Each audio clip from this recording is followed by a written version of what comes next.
ধুন্দুলি আৰু ভোল লগতে এই বুটকেইটা দিম।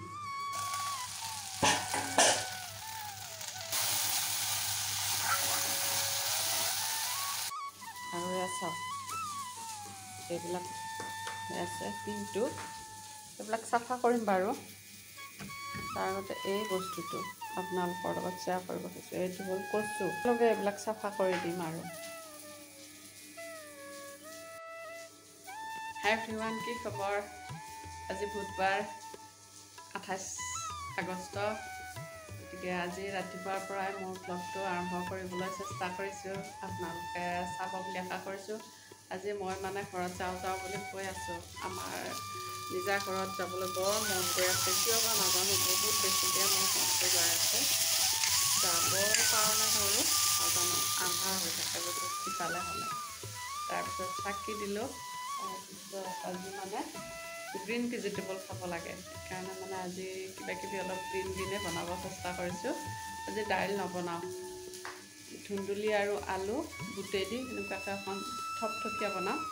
লগতে এই কচুখিনি বনাম, দহি কচু আৰু ভাতকেৰেলা আলু এনেকুৱাকৈ বনাইছোঁ। বহুত বেছি ভেন্দিখিনি মোৰ প্ৰায় হৈ গৈছে।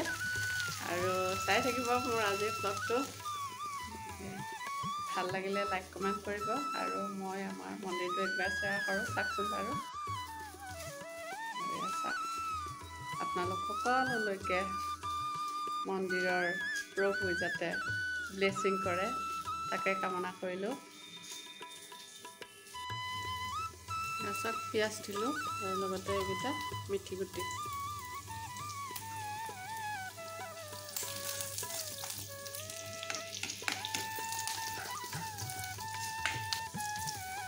এইখিনি হৈছে দিব পৰা।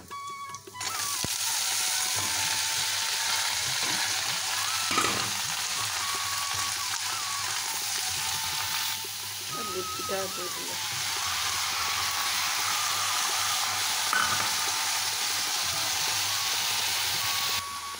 লগতে এইটো যে খাৰ, কলা খাৰ অলপ দি দিম। খাৰখিনি বহুত চাই আছে, অলপ বেছিয়ে হয় নেকি, অলপ কমাই দিম।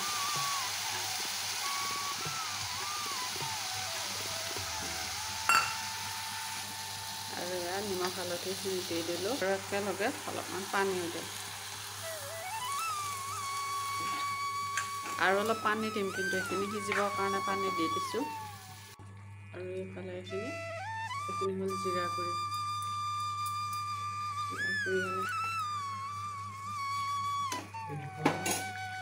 নাই, আজৱাইন, মিঠি গুটি, নহৰু আৰু পিঁয়াজ। পিঁয়াজ এটা নহয়, এফাল। আৰু এয়া তেল গৰম হৈছে। প্ৰথমবাৰো নহৰু তেল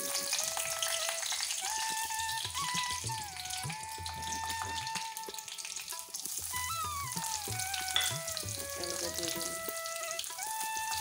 আৰু এইখিনি কচুখিনি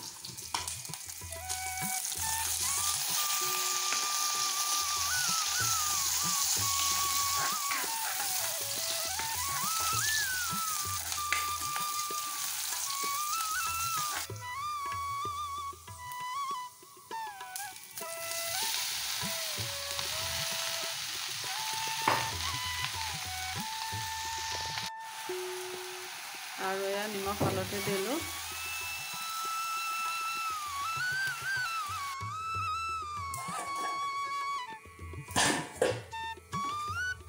আৰু এটা বস্তু দিব আছে ইয়াতে, জলকীয়া এটা। আজিকালি এনেকুৱাকৈ নহৰুবিলাক দি খাই খুব টেষ্টি লাগে। আৰু এয়া জলকীয়া এটা ফালি দিলোঁ, কচুত জলকীয়া নিদিলে নহ'ব, কচুত জলকীয়া দিবই লাগিব। বেছিকৈ ভাতটো বনোৱা নাই, ৰৈ যায়।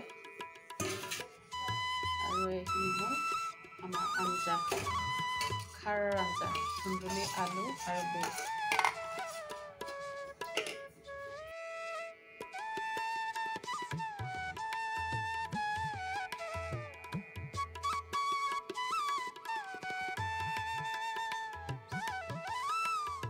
টেষ্টি হৈছে কচুটো।